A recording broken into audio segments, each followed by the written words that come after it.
Anger, says Seneca, is a bad habit that people tend to pick up from their parents.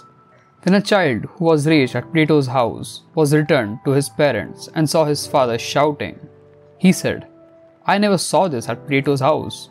More generally, anger is transmissible.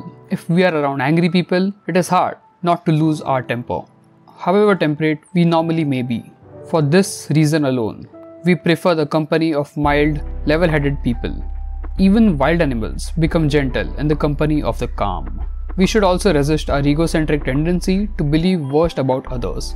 Often, the people at whom we are most liable to get angry are those who are in fact trying to help us. Although, of course, not as much as we would like. In their minds, they're only trying to do what they think is best for them. And we, by our anger, are trying to interfere with that, which is why they tend to return our anger. If what they are doing is not in their best interest, then we should calmly explain to them, rather than losing our temper and with it, their ear. As for the things that anger us, they are often mere sights or annoyance that do not do us any real harm. Luxury deliberately the mind and undermines our senses of perspective, so that people who are accustomed to luxury living are more prone to anger over trivial things.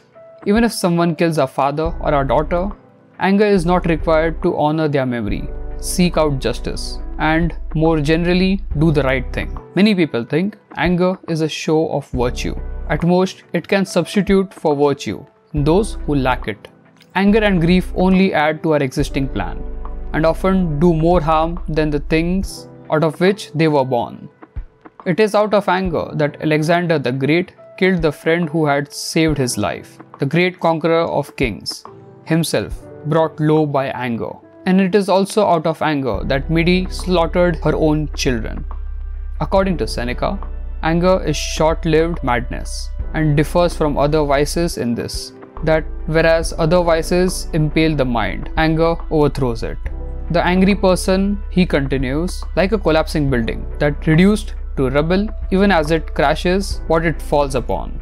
Human beings are born to provide and receive assistance. Anger, which on contrary seeks to arrogate and annihilate, is so imbecile to our nature that some angry people have benefited from looking in a mirror. Those who are willing to check their anger and work with others for the common good are like wasps in a beehive, growing on honey of others without making any of their own. For all these reasons, the Stoic should never get angry. She might feel the beginnings of anger, but then reject this passionate impression that threatens to overthrow her reason and tranquility and the dignity that follows in their train. To regain perspective when angry, to reclaim our sanity, we might ask ourselves, am I expecting too much of this world? Or how is getting angry going to help me? Or who will remember this in a day, or in a year, or in 100?